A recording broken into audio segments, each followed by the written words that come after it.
Ya, KONI NTT menargetkan bisa 10 besar perolehan medali pada multi-event Pekan Olahraga Nasional ke-21 pada September tahun ini 2024 di Provinsi Aceh dan Sumatera Utara. Untuk mengetahui informasi ini selengkapnya pendengar, kami pagi ini sudah tersambung dengan Ketua Umum KONI NTT, Yosef A. Naesoi. Pak Yosef, selamat pagi, salam olahraga. Selamat pagi, salam olahraga Jaya. Jaya, selamat pagi. Bagaimana kabar? Sehat mudah-mudahan ya Pak Yosef ya? Sehat Desi, sehat. Ya, ini lagi di Jakarta Pak Yosef? Ya, saya sekarang sudah bertugas di Jakarta karena masa tugas saya di NTT sudah habis, jadi saya sudah kembali tugas di Kementerian Hukum dan HAM. Tenaga ahli Kementerian Hukum dan HAM ini jadi satu kebanggaan juga untuk masyarakat NTT Pak Yosef ya? Iya, betul. Baik, tapi pagi ini kami wawancaranya terkait dengan kapasitas Anda sebagai Ketua Umum KONI NTT. Luar biasa, targetnya 10 besar begitu ya Pak Yosef? Iya, betul. Baik, untuk PR ini kita bisa bilang PR berat juga, tapi tidak ada yang tidak mungkin begitu, nothing is impossible. Bagaimana cara Anda dan tim KONI NTT mempersiapkan seluruh cabur agar bisa mencapai target, menduduki posisi 10 besar perolehan medali di PON tahun ini Pak Yosef? Iya, Desi begini, PON 21 yang akan diadakan di Medan dan di Aceh itu mempertandingkan 67 cabang olahraga yang terbagi di 33 cabur di Aceh dan 34 di Sumatera Utara. Dan NTT pada PON 2021 tahun 2024 ini kita berencana. Ini sebenarnya bukan perencanaan lagi, sudah fix karena kita sudah mengikuti Prapon.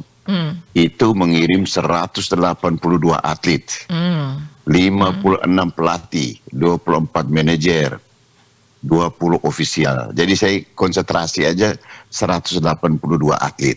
Ya. 183 atlet ditambah dengan motor layang satu orang. Jadi 183 orang ini bukan dengan kita comot sana, comot sini terus dikirim, tidak. Ini semua lolos Prapon. Prapon itu adalah kualifikasi. Berarti kalau mereka sudah lolos PON, itu ada harapan besar untuk mendapat medali, itu sudah di tangan. Ada harapan. Tentu saja melalui persiapan. Kalau kita hanya harap terus tidak persiapan juga bohong. Oleh sebab itu dalam evaluasi kita karena kita mengirim 183, maka KONI NTT menargetkan 10 besar. Ya mudah-mudahan di bawah 10 Bapak kita bisa dapat.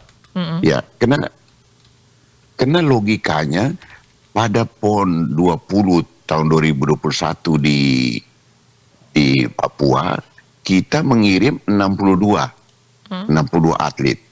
Jadi lolosnya 62 atlet. Sekarang dia lolos naik sampai berapa kali memang tuh. Jadi 183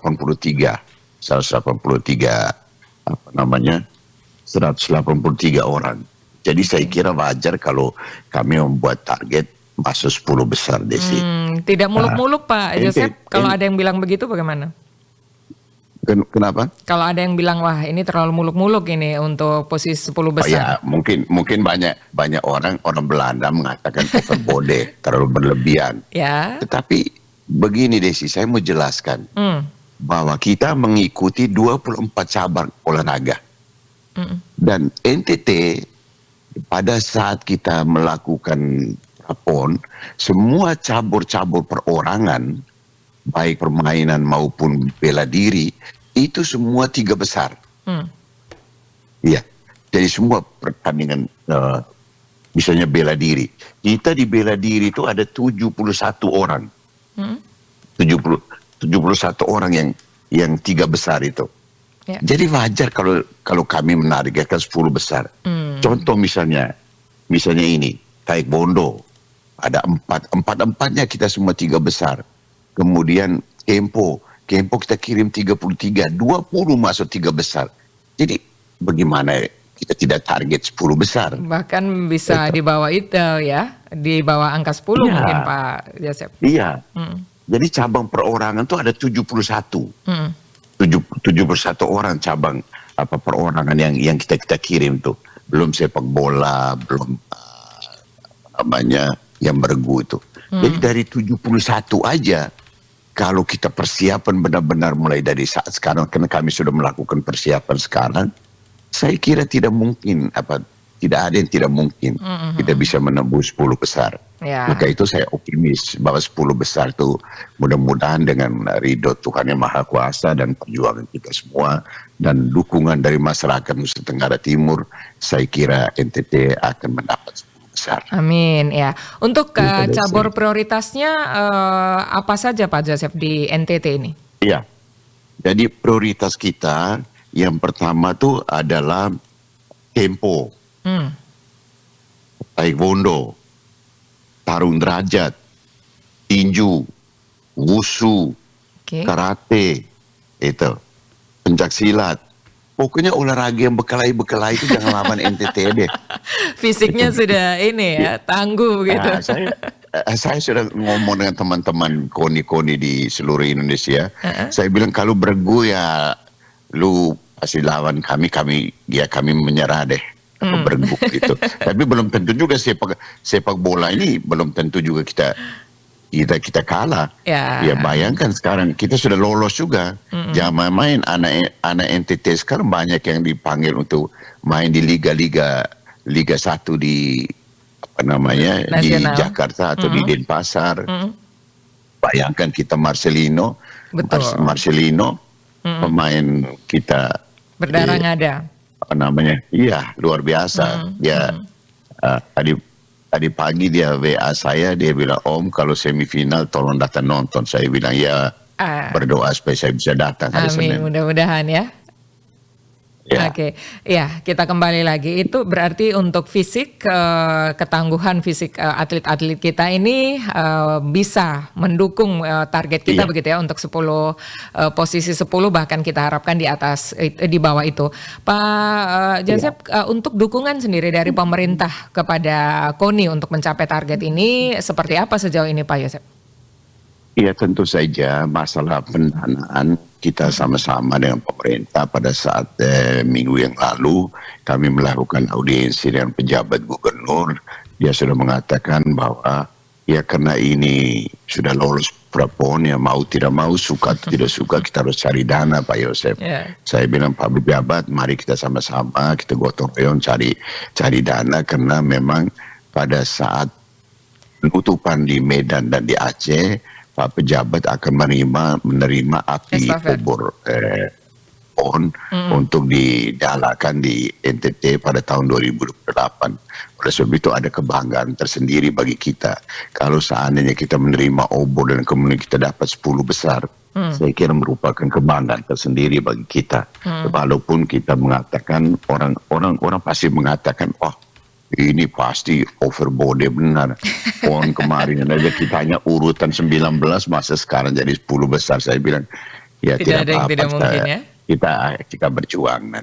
Tidak ada yang tidak mungkin. Iya. Gitu. Tapi kalau untuk jadi urusan masalah pendanaan yang kami masih dalam kekurangan, tapi dalam kekurangan itu kami akan berjuang sekuat tenaga. Ya, biasanya untuk urusan pendanaan kalau ada Pak Joseph di situ biasanya lancar begitu ya Pak Joseph ya? Enggak juga.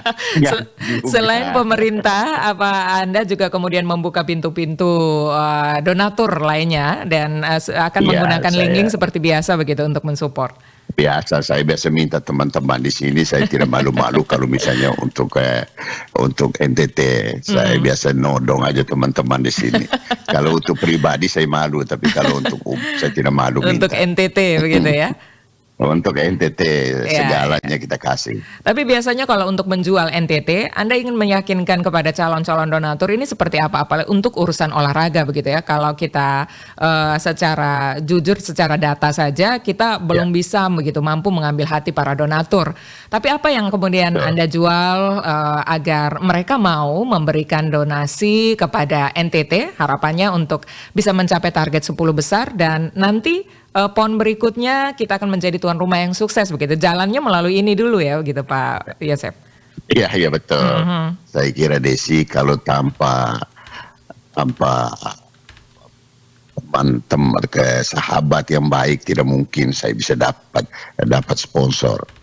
Jadi ini hanya kena kedekatan aja, teman saya kedekatan dari hati ke hati. Saya bilang, sahabatku tolong bantulah NTT, kami ini serba kekurangan dan sebagainya. Saya tidak malu ngomong demikian.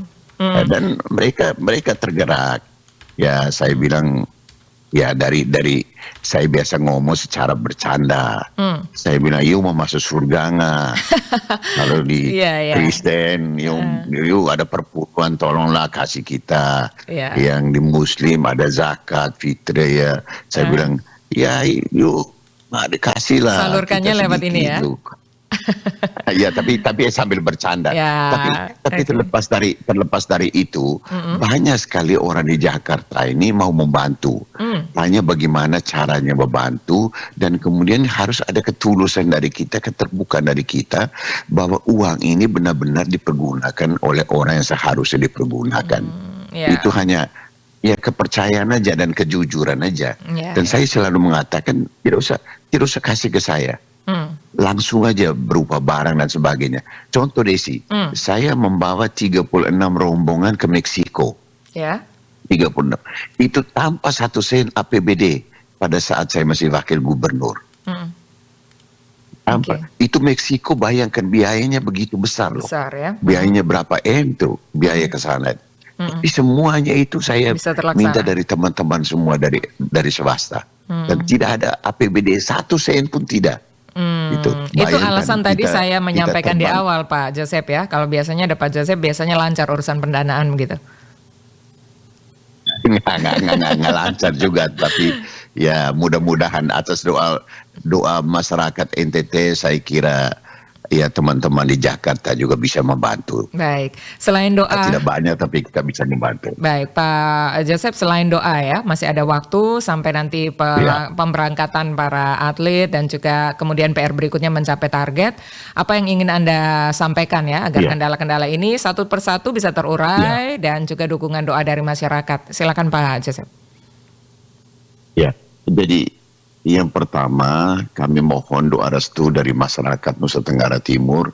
Mari kita berdoa, dan kemudian bagi para atlet, mari kita sediakan waktu untuk melakukan training, latihan terpusat, baik desentralisasi maupun sentralisasi, supaya tiba saatnya kita bisa berangkat sama-sama ke Medan dan ke Aceh.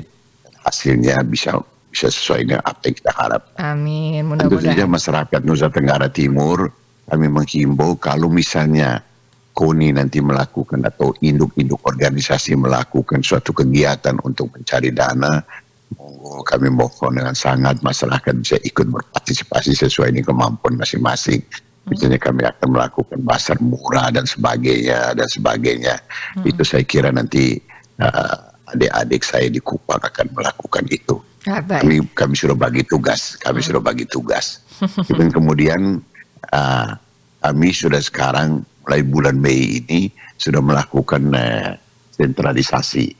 Jadi melakukan pelatihan sentralisasi, kemudian kita mulai persiapan peralatan supaya berangkatnya tidak mengalami hambatan yang berarti. Baik, itu Desi. Baik, kita bantu doa dan juga tentu tadi ya support lainnya agar semua harapan dan target ini bisa tercapai. Selamat mempersiapkan PON sambil juga melaksanakan aktivitas rutinnya Pak Joseph ya. Terima kasih sudah bersama Pro1 RRI Pak Joseph. Terima kasih Desi. Baik, terima kasih. Selamat pagi, salam olahraga. Pagi Desi.